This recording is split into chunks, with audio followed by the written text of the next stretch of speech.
rahmatin min indih. Hadirin jamaah sekalian yang dimuliakan oleh Allah Subhanahu wa taala.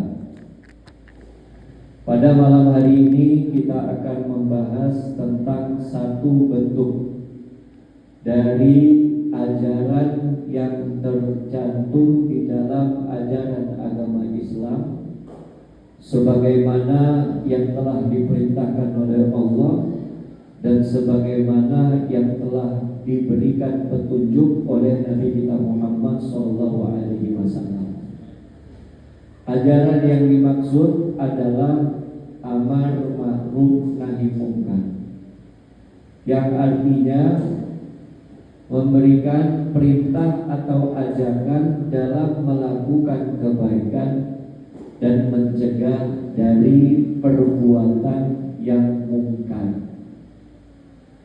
Mungkin dalam pandangan sebagian orang, jika mendengar kalimat amar ma'ruf nahi munkar, sepertinya terlalu sensitif.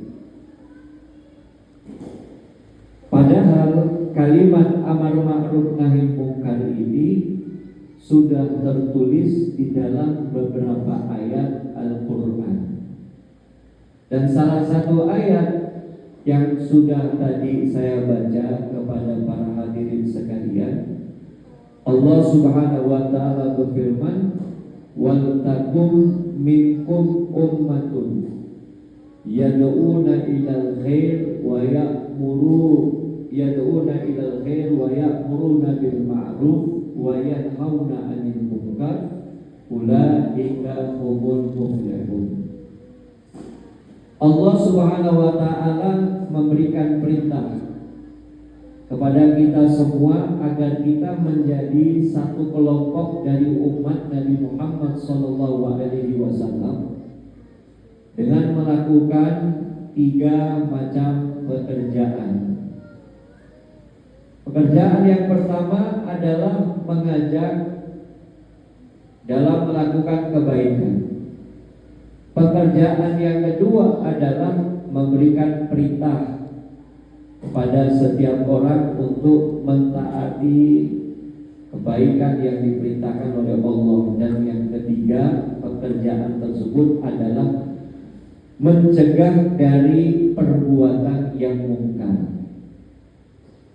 Maka kalau kita membahas tentang pekerjaan yang pertama, lalu kita gabungkan dengan pekerjaan yang kedua, itu bukan hanya diberatkan atau dibebankan kepada orang-orang yang mengetahui agama saja. Tapi maksud dari ayat tersebut, Allah Subhanahu wa taala ingin kita sebagai umat Nabi SAW yang mengambil peran sebagai orang yang selalu mengajak orang lain dalam melakukan kebaikan atau memberikan perintah kepada orang lain dalam mengerjakan ketaatan ataupun kebaikan. Jadi tidak hanya terkhususkan kepada ulama saja, tidak hanya terkhususkan kepada para ustadz saja, tapi yang dimaksudkan dengan sekelompok umat Nabi SAW adalah kita, yang dititipkan oleh Allah keimanan di dalam hati kita kepadanya dan kepada kekasihnya Nabi Muhammad SAW. Bahkan di dalam ayat yang lain, Allah Subhanahu wa taala memberikan pujian khusus kepada kita sebagai umat Nabi Muhammad SAW, yang mana pujian ini tidak didapatkan oleh umat-umat sebelum umat Nabi Muhammad. Apa yang disampaikan oleh Allah? Allah Subhanahu wa taala berfirman, "Kuntum khaira ummatin ukhrijat linnas ta'muruna bil ma'ruf wa tanhauna 'anil munkar." Kuntum khaira ummatin, kalian adalah sebaik-baiknya umat yang dihadirkan oleh Allah di tengah manusia. Ini tidak terkhusus hanya kepada orang-orang yang berlabelkan dengan status ulama. Tapi secara umum kepada umat Nabi SAW mereka adalah sebaik-baiknya umat. Cuman predikat sebaik-baiknya umat ini bisa didapatkan kalau dia mengerjakan dua hal. Yang pertama adalah amar ma'ruf dan yang kedua adalah nahyu anil munkar, mencegah daripada kemungkaran. Maka kita telusuri definisi yang dijelaskan oleh ulama, apa itu ma'ruf, apa itu munkar. Ma'ruf adalah segala macam bentuk pekerjaan yang diperintahkan oleh Allah untuk dilaksanakan. Dan jika setiap hamba yang mampu melaksanakannya, maka dia akan dicintai oleh Allah Subhanahu wa ta'ala. Adapun munkar sebaliknya, segala sesuatu pekerjaan yang diperintahkan oleh Allah Subhanahu wa ta'ala untuk ditinggalkan. Dan barang siapa yang meninggalkannya dari setiap hamba, maka Allah Subhanahu wa ta'ala akan senang.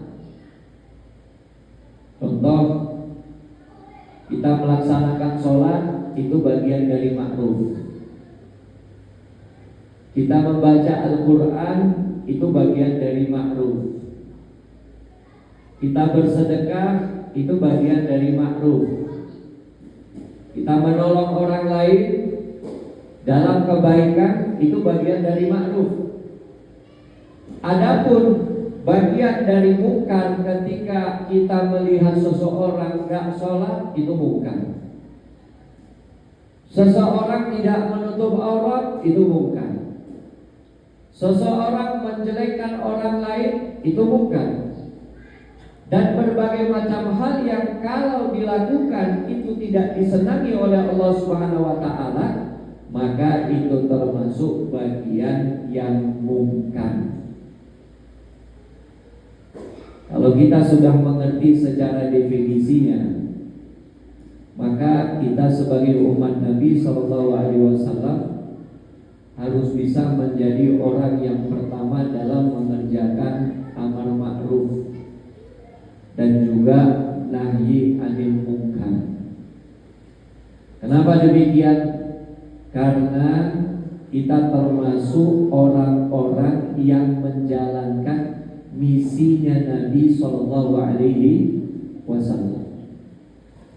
Misi para nabi dan rasul, para hadirin, adalah dakwah ilallah, mengajak orang untuk mengenal Allah. Dan bagian-bagian dalam mengajak orang untuk mengenal Allah adalah menerapkan amar ma'ruf dan nahi anil munkar. Namun seperti kenyataan yang terjadi pada saat ini, kalau kita berbicara tentang amar ma'ruf nahi munkar, hampir semua orang dari umat Nabi SAW khususnya, mereka itu mudah untuk menerapkan amar ma'ruf. Tapi untuk menerapkan nahyu anil munkar itu sulit. Kita ajak orang lain untuk sholat, itu terkadang mudah. Kita ajak orang lain untuk bersedekah, membantu orang-orang yang lemah, itu mudah. Dan biasanya ketika kita mengajak mereka menerima dengan ketulusan hati, lalu mereka pun mengamalkannya. Tapi berbeda dengan mencegah kemungkaran. Walaupun hati kita biasanya dipilih oleh Allah Subhanahu wa ta'ala untuk mencegah kemungkaran, tapi dalam fakta lapangan biasanya kita gak mampu. Mohon maaf, ada satu kemungkaran di daerah kita, semisalnya ada orkesan sampai tengah malam. Ya, hati kita merasa ingkar, tapi untuk kita beraksi memberikan pesan-pesan kebaikan kepada tuan rumah ataupun kepada Pak RT itu biasanya agak canggung. Dan biasanya kita mikir panjang, khawatir apa yang kita sampaikan ini belum tentu diterima, atau apa yang kita sampaikan ini ternyata menjadi malapetaka bagi diri kita. Maka Al-Imam Haddad radhiyallahu taala di dalam kitabnya Nasaihuddin Niyyah, kalau seandainya kita sebagai umat Nabi sallallahu alaihi wasallam yang melihat kemungkaran, tapi kita masih berpikir panjang, kalau saya menegur, kalau saya menasehati atau menyampaikan pesan saya tidak diterima, maka diperbolehkan untuk kita diam. Cukup pengingkaran di dalam hati kita bahwa kita tidak pernah menerima perbuatan mungkar seperti orkesan. Atau yang kedua tadi, kalau seandainya saya menyampaikan, maka saya akan dimusuhi oleh tuan rumah, saya akan dibenci oleh tetangga, bahkan sampai saya bisa dianiaya. Maka kalau kita memutuskan diam, itu lebih baik dan diperbolehkan.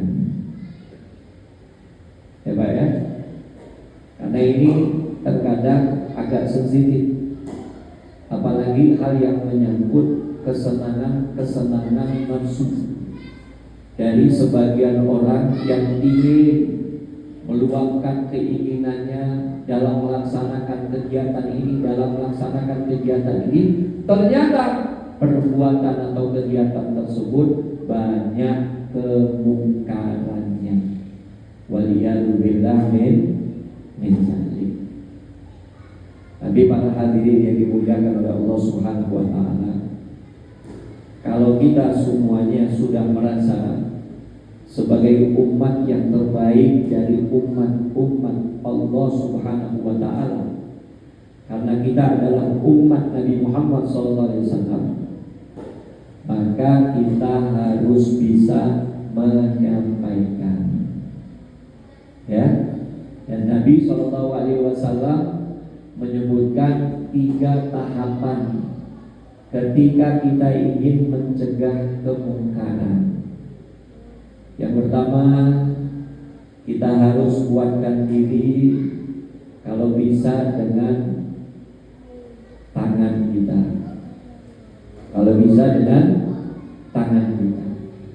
Arti tangan itu adalah kekuatan kita. Kalau kita nggak mampu dengan kekuatan tangan kita, jabatan kita, maka kita ambil tahapan yang kedua. Apa tahapan yang kedua? Dengan cara lisan menyampaikan. Kalau sudah nggak mampu dengan tahapan yang kedua, berarti kita masuk pada tahapan yang ketiga, yaitu dengan cara ingkar di dalam hati kita. Jangan pernah kita merasa senang terhadap satu bentuk perbuatan mungkar. Nauzubillah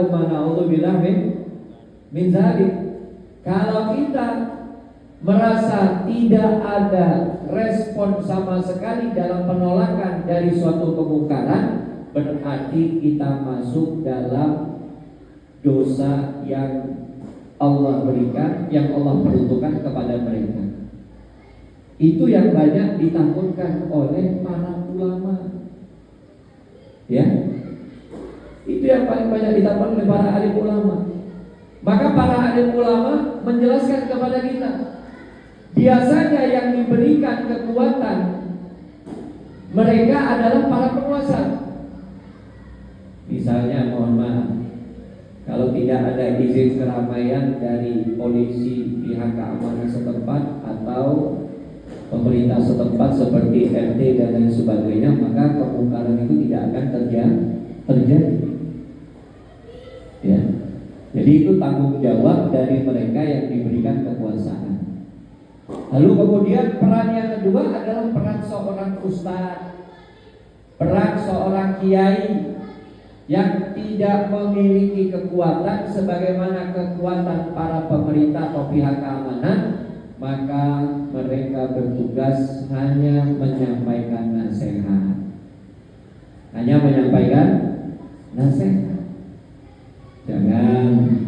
Jangan sampai di komplek kita berbuat kemungkaran yang bisa mendatangkan azab dan mudarat dari Allah Subhanahu wa ta'ala. Apalagi kalau kita melihat di tengah masyarakat ini banyak mereka yang terkadang mendiamkan diri, ya, seakan-akan memejamkan mata, menutup telinga, tidak mau berkomentar dengan perbuatan mungkar yang kadang terjadi di depannya atau di lingkungannya. Waliyazubillah min zalik.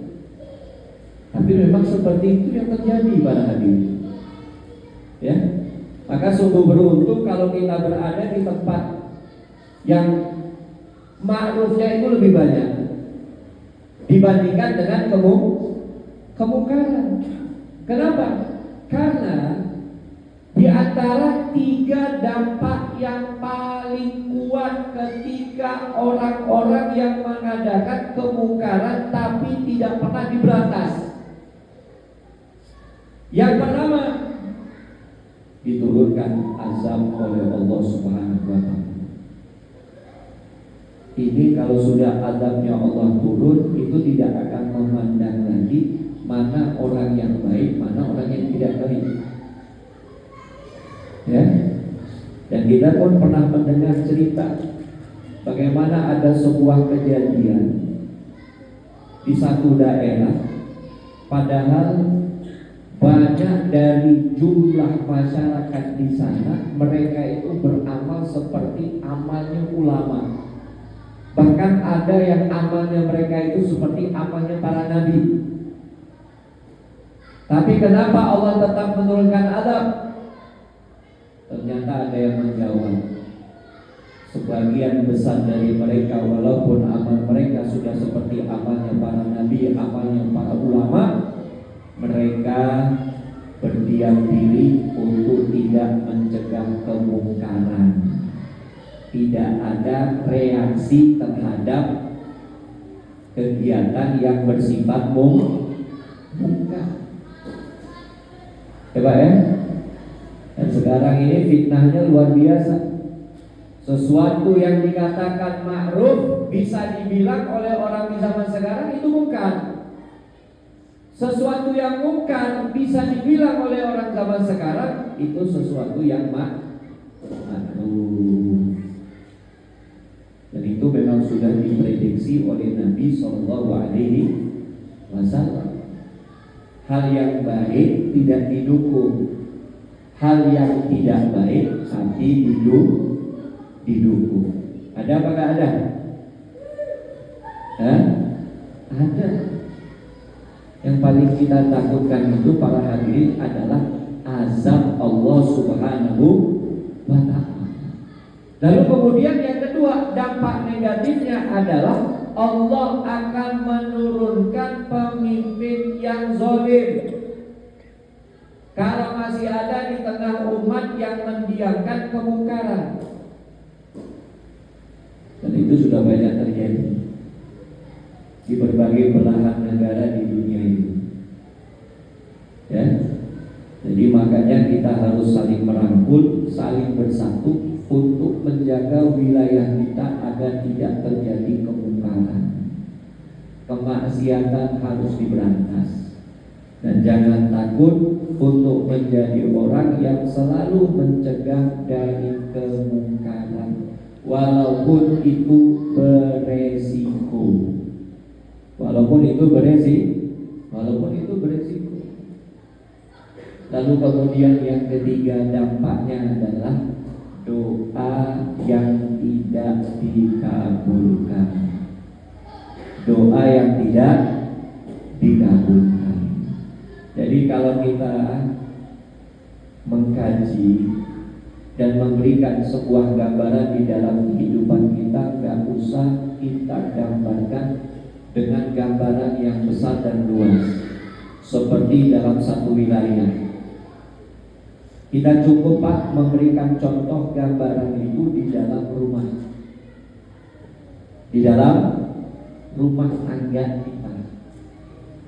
Kalau ada, mohon maaf, salah satu di antara anggota keluarga kita melakukan kemungkaran, maka Allah Subhanahu wa Ta'ala akan mudah menurunkan azab. Kepada siapa? Kepada orang-orang yang berada di dalam rumah. Tidak akan ada kenyamanan, tidak akan ada kedamaian. Kenapa? Ada anak yang gak sholat, ada perempuan yang gak nutup aurat, ada laki-laki yang berbuat zina, entah itu suaminya ataupun yang lainnya. Tidak akan mendapatkan rahmat. Lalu kemudian seberapa banyak pun doa yang kita panjatkan sebagai umat Nabi, maka doa itu tidak diijabah oleh Allah Subhanahu wa Ta'ala. Paham Pak ya? Ya. Jadi kalau untuk amar ma'ruf itu mudah. Amar ma'ruf itu mudah. Dan kadang ada saja gangguan dari setan, gangguan dari hawa nafsu. Ustaz, saya gak pantas Ustaz ngajak orang untuk sholat saya pun belum benar. Di zaman Nabi Muhammad SAW ada sahabat Nabi yang mengadu tentang hal yang sama seperti yang kita rasakan. Hatinya merasa berat untuk ngajak orang dalam melakukan amar ma'ruf. Contohnya sholat saja. Kenapa? Karena dia merasa, wah, sholat saya masih belum benar. Tapi bagaimana jawaban Nabi Muhammad SAW? Tetap jawaban Nabi SAW mengatakan, kamu harus mengajak orang lain dalam melakukan amal kebaikan sampai kamu bisa benar-benar mendapatkan kesempurnaan dalam melakukan kebaikan. Tidak ada pesan dari Nabi SAW menyampaikan kepada sahabat, sudah belajar dulu nanti baru ngajak orang. Ya, apa ya? Itu harus ada di dalam hati kita. Jangan sampai kita kayak mayat hidup. Dikatakan oleh sahabat Nabi SAW atau tabi'in, beliau itu mengatakan, kamu kalau ingin melihat mayat hidup, mereka adalah orang yang diam ketika datang pesan kebaikan, ketika datang pesan untuk mencegah kemungkaran. Kalau diartikan dalam bahasa kita, cuek. Diajak sholat gak mau, diajak turun cegah kemungkaran gak mau. Nah, ini mayat hidup ini, tidak ada gunanya. Ya, tidak ada gunanya. Waliyahzubillah min zalik. Maka kita sebagai umat Nabi SAW harus bisa mengambil peran tersebut, tentunya dengan mengikuti ajaran yang diajarkan oleh para Nabi dan Rasul terdahulu. Termasuk sumbernya adalah dari Nabi Muhammad SAW. Dakwah yang paling mudah diterima adalah dakwah yang disampaikan dengan penuh hikmah. Dakwah yang paling mudah diterima adalah dakwah yang disampaikan dengan kelembutan. Sebagaimana Allah Subhanahu wa Ta'ala memberikan tugas kepada Nabi sebelum Nabi Muhammad SAW. Yang pertama Nabi Allah Harun, yang kedua Nabi Allah Musa. Nabi Allah Musa dan Nabi Allah Harun. Faqula lahu qawlan layyinan la'allahu yatadhakkaru aw yakhsha. Kalian berdua, wahai Musa, wahai Harun, sampaikan pesan-pesan ketauhidan dengan ucapan yang lemah lembut, ucapan yang santun. Kepada siapa? Fir'aun. Kepada Fir'aun. La'allahu yatadzakkar.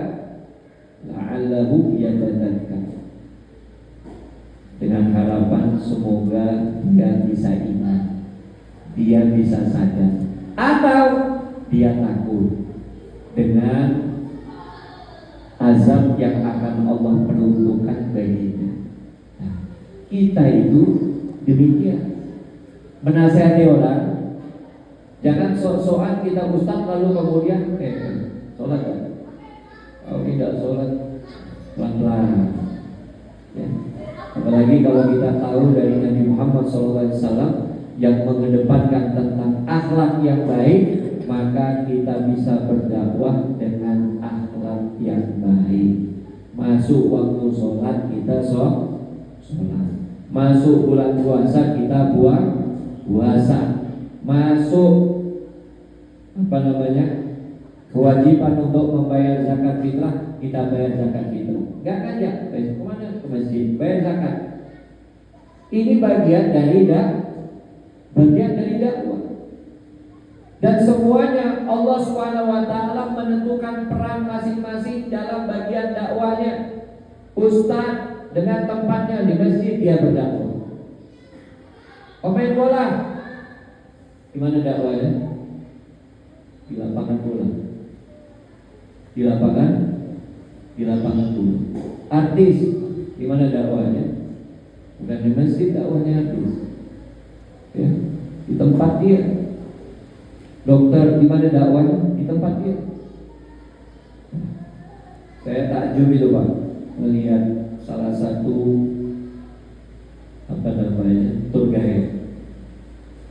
tour guide yang biasa menemani wisatawan, khusus para pendaki di Gunung Rinjani Lombok. Beliau itu sepertinya memiliki latar belakang pondok pesantren. Ya. Jadi ketika beliau memimpin anggota-anggota pendaki yang mau naik ke puncak Rinjani, di sela-sela istirahat, kebanyakan wisatawan itu non-Islam, bule-bule semua ini Pak. Ya. Jadi pas ngambil jeda istirahat duduk, beliau itu menjelaskan tentang Islam pakai bahasa Inggris dengan bahasa dan tutur kata yang santun dan indah, sehingga subhanallah Allah menitipkan melalui beliau yang bekerja sebagai tour guide untuk menyampaikan ketauhidan kepada mereka yang belum tahu Allah. Dan hasilnya apa? Banyak di antara para wisatawan pendaki itu masuk Islam di bawah tangan beliau. Ya. Padahal profesinya apa? Tour guide. Ya, tour guide kita ini yang udah istiqomah di masjid, yang hampir setiap hari sholat 5 waktu, baca Quran, belum mampu kita untuk mengajak orang lain kenal kepada Allah dan juga mengislamkannya. Tapi kita harus berbesar hati. Peluang bagi kita untuk mendapatkan pahala yang besar dari Allah Subhanahu wa taala dengan cara berdakwah itu selalu terbuka lebar. Yang penting ada kemauan. Ya, yang penting ada kemauan. Dan maaf, kita sudah diingatkan oleh Imam Haddad. Beliau mengatakan jangan sampai kita beralasan dengan alasan-alasan yang sederhana untuk tidak menjalankan amar ma'ruf nahi munkar, padahal itu adalah kewajiban setiap umat Nabi Shallallahu Alaihi Wasallam. Alasan-alasan yang lain apa? Jangan aku lagi, biarkan dia, nanti dia dapat hidayah. Itu alasan-alasan sederhana. Padahal kita bisa tingkatkan. Gak masuk sholat yuk. Masa kita cuma ngopi-ngopi, sholat. Ya. Atau misalnya ada kemungkaran, gampang kita WA, kita pasang tentang ceramah-ceramah Ustadz azab seperti ini. Itu juga sekedar himbauan yang bersifat dakwah. Jangan kita nunggu Ustadz datang baru kita bergerak, Ustadz udah datang nih. keduluan nanti turun bala dari Allah Subhanahu wa ta'ala. Bisa kira-kira Pak? Amar ma'ruf nahi munkar. Insya Allah. Di komplek kita ini kita kepingin kompleknya aman. Amin insya Allah. Jadi kalau ada satu kemungkaran, walaupun baru isu-isu, harus dipadamkan. Jangan sampai terjadi. Ya. Mohon maaf. Kita kepingin wilayah kita selamat, dan kita pun sebagai umat juga selamat. Auzubillah min dzalik, disebutkan oleh para alim ulama, kalau ada sekelompok umat yang mendiamkan diri, tidak mau amar ma'ruf nahi munkar, maka nanti di hari kiamat Allah Subhanahu wa ta'ala akan menggantikan wajahnya dengan wajah binatang. Berarti orang tersebut akan menjadi hina. Yang satu wajah babi, yang satu wajah monyet. Kita tidak mau kan? Kita kepengen tetap mulia di sisi Allah, mulia di dunia, sampai nanti mulia juga di akhir. Yang mudah-mudahan yang sedikit berkah dan bermanfaat insyaallah. Ada yang mau bertanya?